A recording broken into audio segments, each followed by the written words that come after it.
pero claro, está dominado por una pequeña oligarquía local que son muy, muy duros con su propio pueblo. Los tráficos de droga, los carteles, todo eso no es el Chapo Guzmán o Pablo Escobar.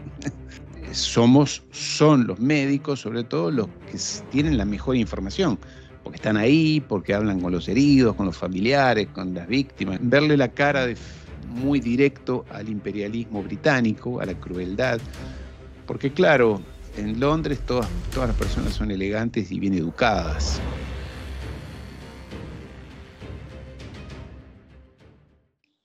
Y buenas, querido público de Análisis África. Tenemos aquí a un invitado muy, muy especial que llevo siguiendo desde hace ya unos años. Tenemos a don Ariel Junqueras, desde el Cono Sur, desde Uruguay. Muy buenas tardes, Ariel, ¿qué tal estás? ¿Qué tal? Buenas tardes, un placer. Muchas gracias por la invitación y aquí estoy a tu disposición para hablar de África. Sí, sí, sí. Vi que usted vivió en África por unos años en tiempo de guerra y nos gustaría de que nos contase como su experiencia, cómo llegó hasta África, con qué motivo y cuáles son algunas de sus experiencias en el continente. Y si vio alguna crisis política o alguna situación que podría, digamos, o que le gustaría compartir. Bueno, varias preguntas al mismo tiempo que te las voy a responder con mucho gusto. Mira, yo llegué en principios del año 94, en realidad en el marzo del 94, cuando acababa de iniciarse, de estallar aquel horrible genocidio en Ruanda. Yo llegué a Ruanda, a Kigali, en fines de marzo más o menos del año 1994. Fuimos con dos amigos más, ellos médicos, yo soy economista, dos médicos y yo. Eh, yo había estado antes, previamente, como voluntario de Médicos Sin Fronteras. Yo soy uruguayo, pero en realidad he vivido toda mi vida en Francia. Y entonces fui con Médicos Sin Fronteras Francia a la guerra de Sarajevo, allá al momento de Sarajevo en los Balcanes. Y entonces, pero aquello fue un breve periodo, fue un mes y medio más o menos a Sarajevo. Entonces me quedé con esto de la idea de la ayuda humanitaria y entonces cuando estalló el genocidio de Ruanda, que fue una cosa espantosa, horrible, y que tuvo muchísima, digamos, muchísima prensa, sobre todo en Francia, yo me sentí muy conmovido y a través de Médicos Sin Fronteras, justamente Francia, me dijeron, hay unos argentinos que quieren trabajar allí en Ruanda. Yo me puse en contacto con ellos, eran dos médicos, y quedamos en encontrarnos en Kigali, capital de Ruanda. Y allí fui, ya digo, en pleno genocidio.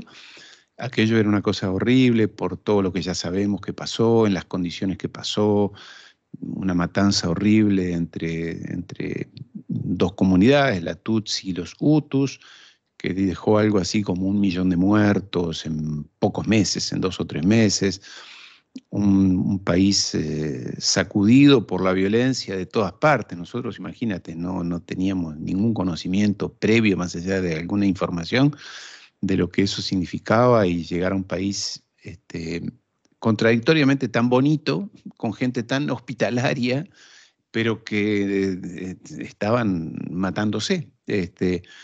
Y allí, bueno, tomamos contacto con Naciones Unidas, todo con muy buena voluntad, pagado por nuestros propios bolsillos. Y Naciones Unidas dijo, ustedes son médicos, a los dos que me acompañaban, y sí, bueno, necesitamos médicos aquí, ahí esto es un desastre. Y así fue como se inició, digamos, estuvimos allí en primer lugar más o menos un mes, primer mes más o menos. Yo tenía mi trabajo, mi familia en Francia, me había tomado ese tiempo sabático, digamos, y los argentinos se regresaron a Buenos Aires y organizamos una primera misión humanitaria que llegó allí al mes y medio, todo muy rápido, y tomamos a cargo un hospital en el medio de las colinas de Ruanda, y ellos trabajaron, bueno, ahí ya nos quedamos un tiempo más, yo me regresé a Francia, yo estuve más o menos los primeros 6, 8 meses yendo y viniendo entre Francia y este destino. Los argentinos también, más o menos, pero ahí nos quedamos, nos empezamos a quedar. Y al cabo de ese tiempo, que fueron, ya te digo, 6, 8 meses, Yo renuncié a mi trabajo, los argentinos renunciaron a sus trabajos, organizamos misiones y de un hospital terminamos atendiendo 2, 3, 4. Las necesidades eran inmensas, es decir, había pocas ONGs porque la violencia era muy brava, entonces era difícil estar allí. Y eso dio lugar a que Naciones Unidas nos confiara hospitales y el manejo de hospitales, reconstrucción de hospitales, reconstrucción, porque los reconstruíamos y por ahí en una noche los bombardeaban de nuevo o pasaba algo, había que volver a reequiparlo.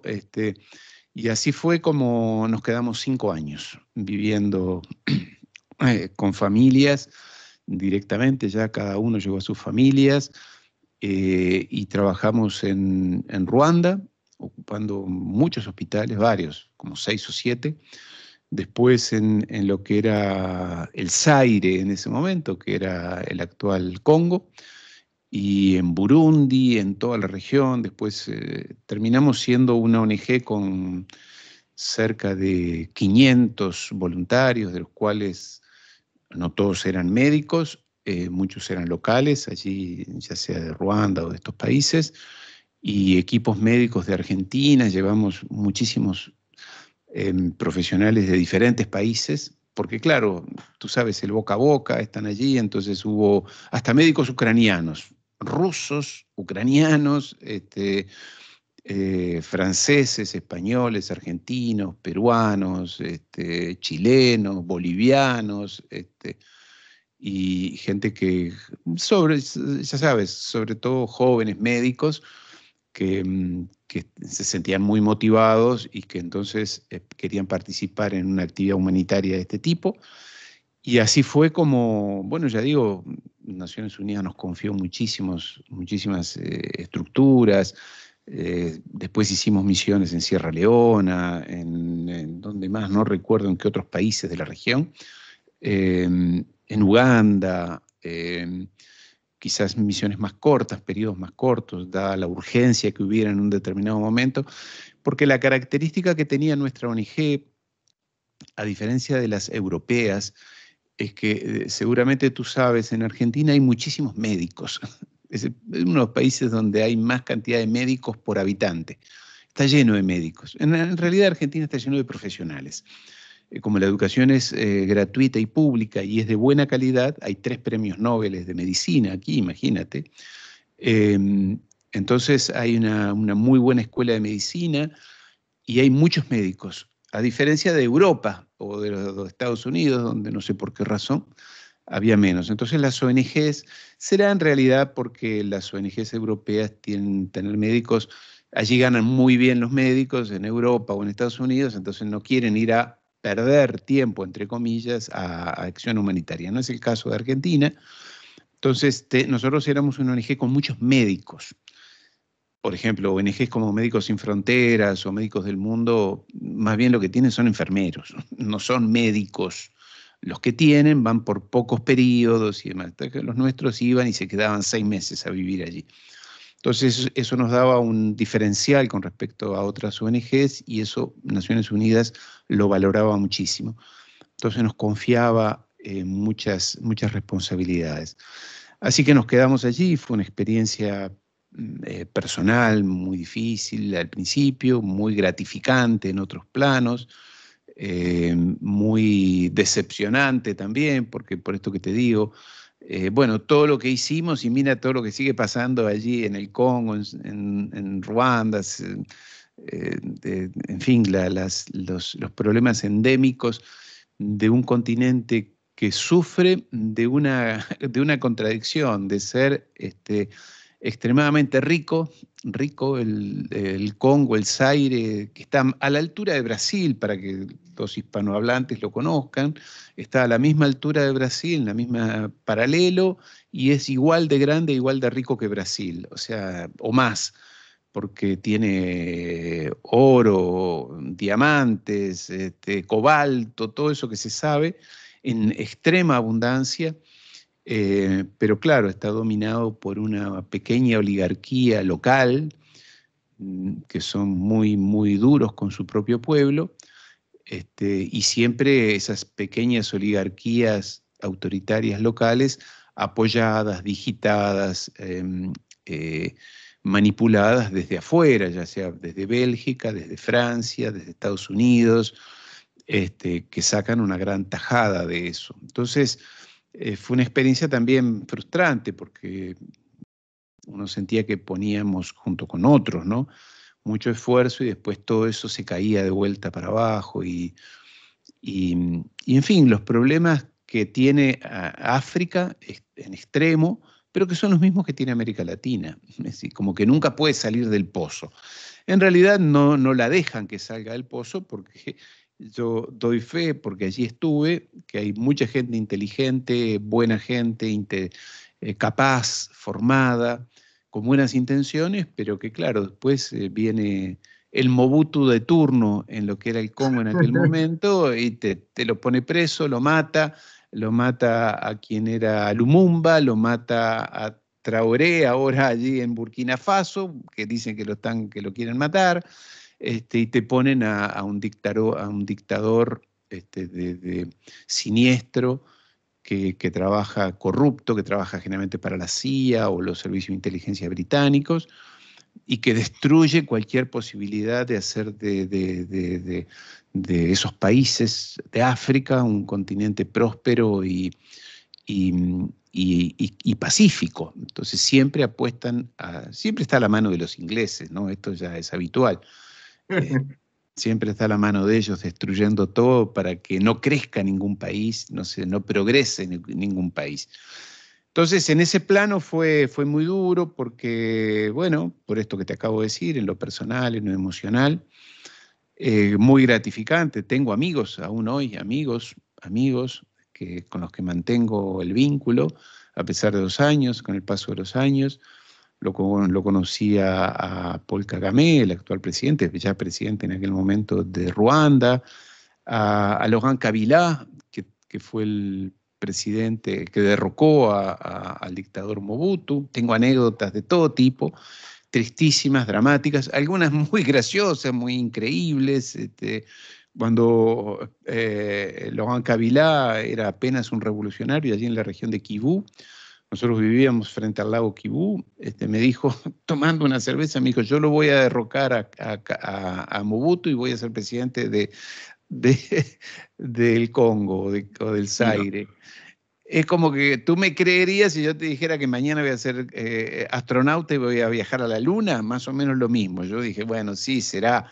Y al cabo de 6 meses lo había derrocado a Mobutu y era presidente del Zaire, del Congo.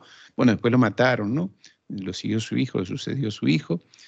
Eh, y así fueron. Entonces, experiencias de todo tipo, verle la cara muy directo al imperialismo británico, a la crueldad, porque claro, en Londres todas las personas son elegantes y bien educadas, pero cuando van a nuestros países muestran su cara de salvajismo, de odio, de racismo, de elitismo, sobre todo de racismo, ¿no? De racismo, pero no solamente con el africano, ¿eh? América Latina es lo mismo. Cuando vienen acá son grandes, se sienten grandes patrones de propiedades, entonces ejercen mucho racismo. Bueno, y cómo manipularon, cómo hicieron de ese continente maravilloso un lugar difícil de vivir, por momentos invivible, por la violencia me refiero, por la pobreza también, por la pobreza endémica. Yo en un momento pregunté, ¿cuántos habitantes tiene el Zaire?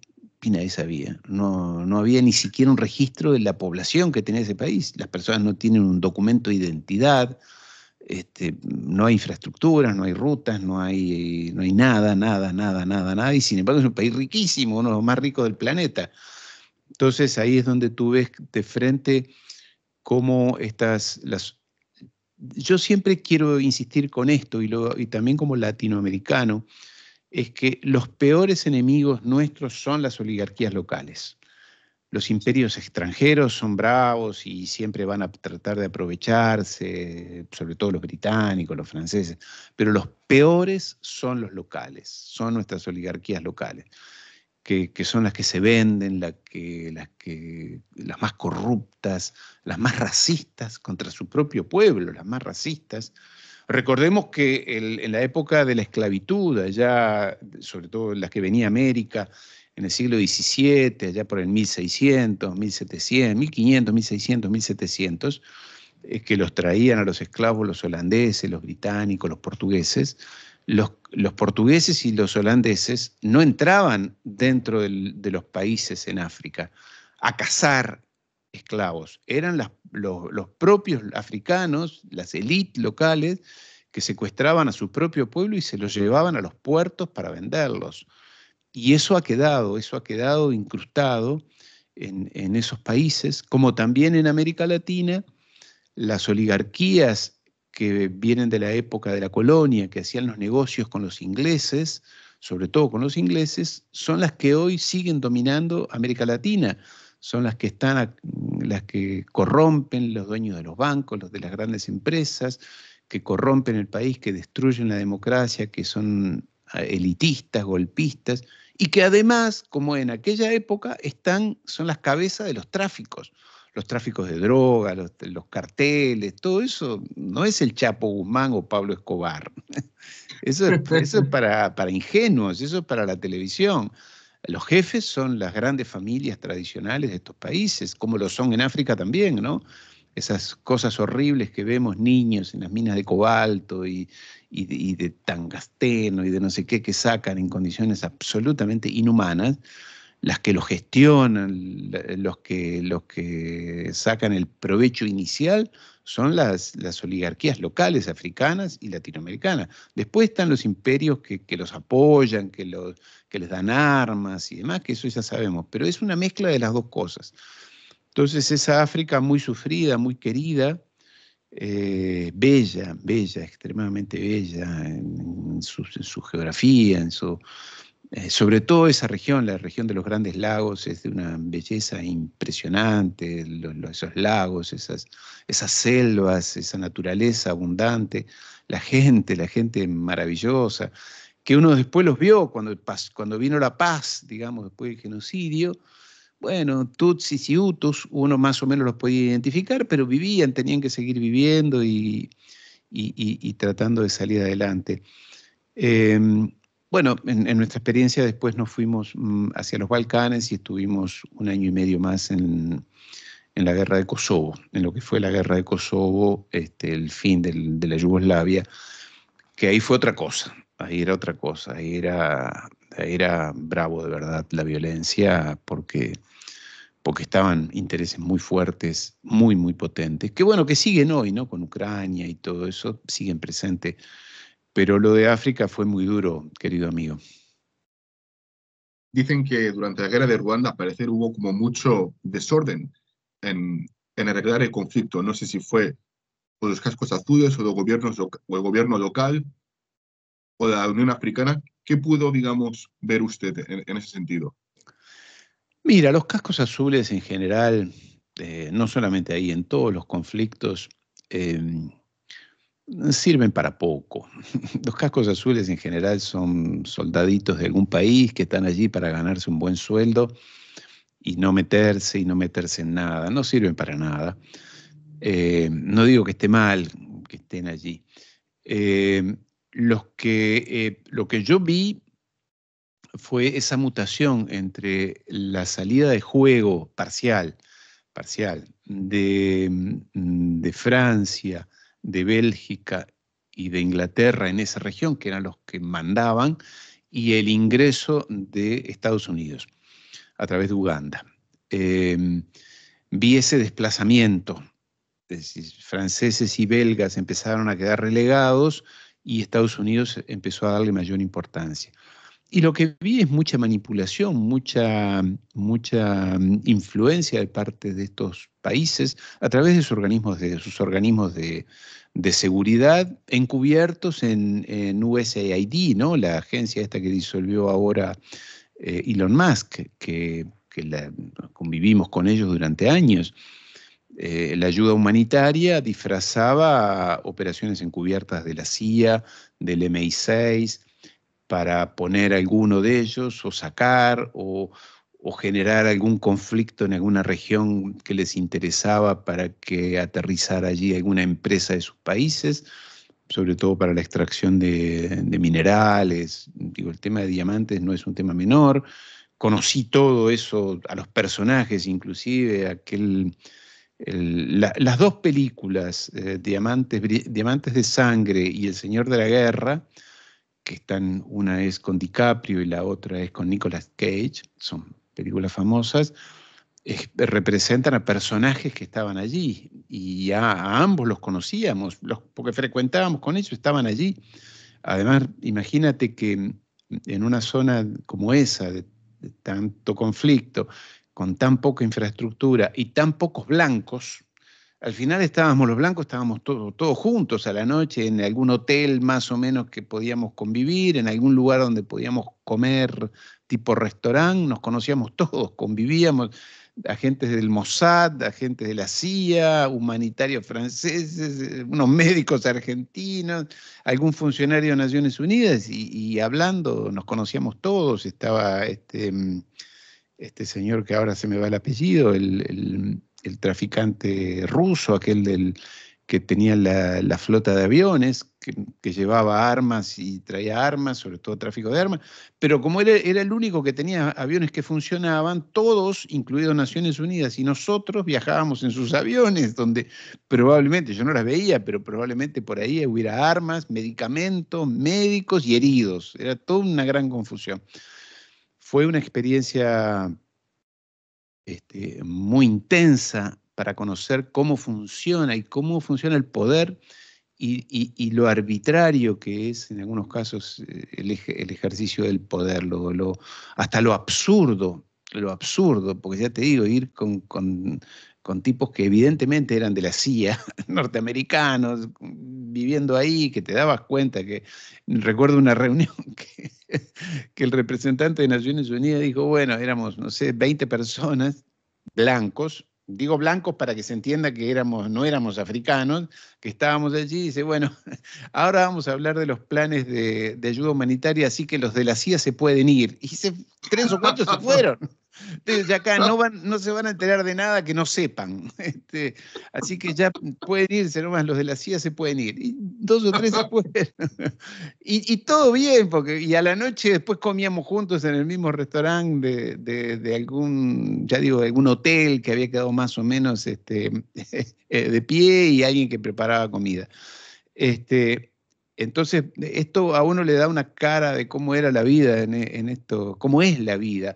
Por eso cuando yo veo que se reúnen, porque bueno, esto en lo personal tiene otro aspecto. Yo vengo de una familia de políticos internacionales y demás, entonces conozco bastante el tema de la política y las negociaciones. Cuando veo que se reúnen Lavrov con Marco Rubio y se discute, yo me imagino que la gente piensa que ahí hay unos cerebros que están tramando, están haciendo lo que pueden, más o menos cada uno chapucero, diciendo cosas, equivocándose, no teniendo idea de lo que hablan. ¿Se entiende lo que digo? No todo es como lo presentan las películas ni las series de Netflix, donde se supone que es todo muy elaborado. Por ejemplo, en las series de Netflix te presentan al ejército de Estados Unidos como una cosa de esos servidores de informática que ven todo, ingresan a todos lados, saben todo, y después te enteras el otro día que el secretario de Defensa, el director de Seguridad, el de la CIA y 15 más, y el Departamento de Estado, estaban chateando por WhatsApp. ¿Cómo iban? No era WhatsApp, era señal, ¿no? Y mandándose, y encima pusieron a un periodista que no debería haber estado en el grupo. ¿Entiendes? Es todo más chapucero y todo más improvisado y todo más... lo que pasa es que Hollywood nos ha lavado tanto la cabeza, que nos ha hecho creer que ellos son magníficos, superiores, y que yo estudié en Georgetown, una de las mejores universidades de los Estados Unidos. Previamente había estudiado en la Sorbona. Y yo te puedo asegurar, y di clases en Argentina, yo te puedo asegurar que una buena universidad argentina es de mejor nivel que Georgetown. Pero claro, Georgetown se vende y te la van a vender como, y se entiende. Entonces todo es más, bueno, en el caso de África, como digo, dándote estos ejemplos, todo era más, más crudo, ¿no? Porque que el representante de Naciones Unidas diga que los de la CIA se pueden ir, pero no es que los echó. Le dijo, muchachos, no pierdan tiempo porque acá ya sabemos que ustedes son y acá no se van a enterar de nada, que vamos a hablar de médicos y cuántas medicinas, ¿no?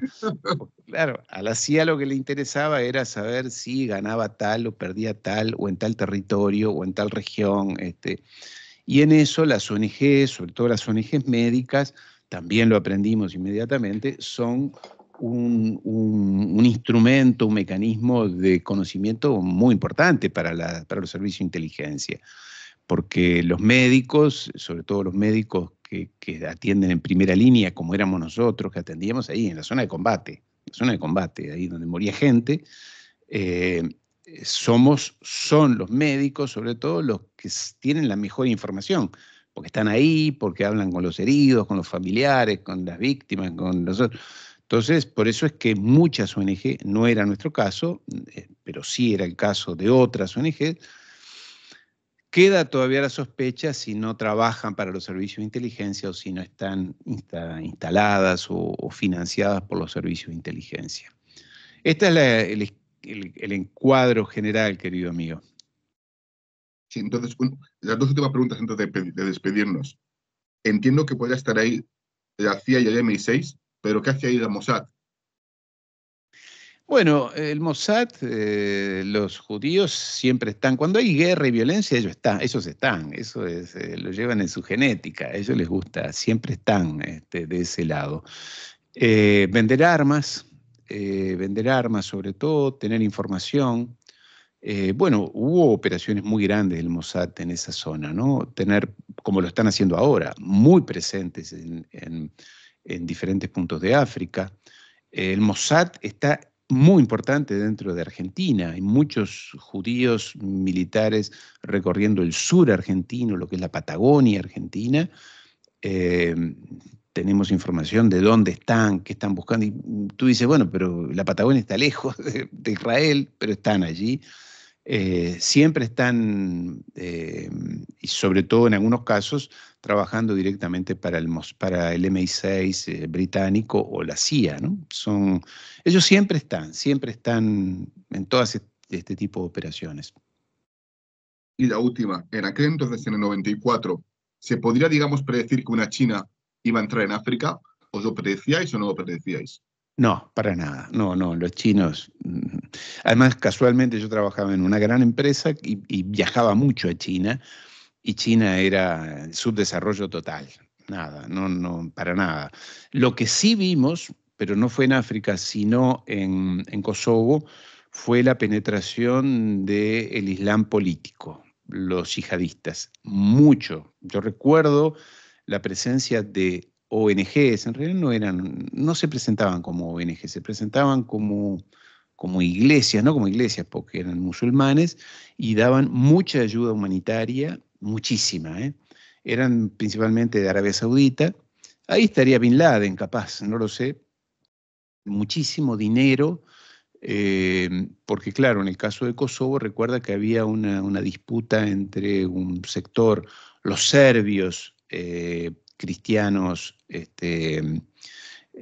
cristianos ellos, contra los kosovares, que eran musulmanes, que en realidad se habían enterado ahí que eran musulmanes, porque siempre lo habían sido, pero como no había diferencias y la gente convivía sin problema, lo que pasa es que esta gente vino a decirle, no, pero tú eres musulmán, y entonces tienes que odiar al otro que es cristiano, el serbio.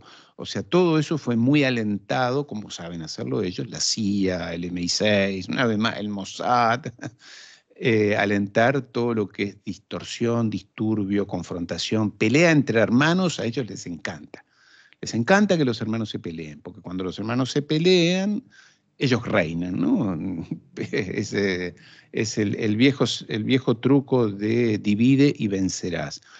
Y allí vimos, tengo imágenes, además yo no tenía esa dimensión del mundo musulmán, digamos, en acción humanitaria, en acciones así en conflictos, no los habíamos visto nunca. Yo decía, ¿qué hacen estos acá? Que además venían con vehículos costosos, con mucha gente, con mucho, sobre todo alimentos, y mucho alimento, y medicamentos, no tanto medicamentos porque no tenían médicos, pero mucho alimento. Entonces, claro, imagínate, en poblaciones que están bajo guerra, instalaban cocinas y daban de comer, y llamaba la atención, era llamativo.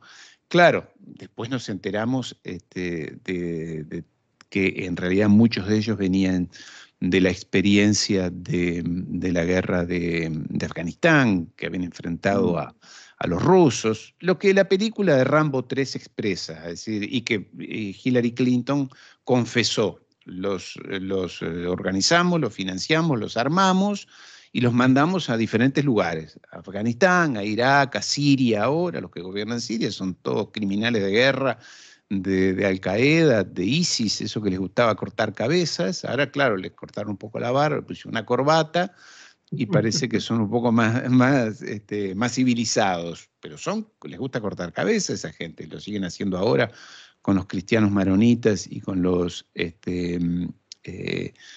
otros, los alawitas pro Bashar al-Assad. O sea, matan a los que no están de acuerdo con ellos, pero eso sí, nunca tocan a Israel ni a judíos de Israel, no, a ellos no los tocan, curioso. Pero bueno, esa fue una experiencia muy fuerte, verlos ahí en acción y con muchos recursos, querido amigo. Don Edu Pérez, muchas gracias por estar aquí esta media hora con nosotros. Ha sido muy divertida, de verdad. Nunca me he reído tanto de geopolítica. Es que hay que darle un poco, porque que es dramático ya lo sabemos, que es horrible de lo que hablamos de guerras, de conflictos, no hay nada que agregar, digamos, más allá del análisis. Pero después darle el aspecto, te diría, hasta humano, porque por eso te digo esto que las series de televisión te muestran al ejército de Estados Unidos poderoso, sabe todo, ve todo, escucha todo, son súper eficientes y después los ministros hablan a través de WhatsApp y dicen, vamos a bombardear, y ahora están diciendo que no, que sí, que no. Es todos muy improvisados, son todos muy improvisados, muy inconsistentes. Y esto realmente a uno se lo enseña la vida, ¿no? Así que, querido amigo, muchas gracias por la invitación. Los felicito por el trabajo de ustedes y un fuerte abrazo a los hermanos allí. Muchas gracias. Chao, que tenga buen día. Igualmente. Chao.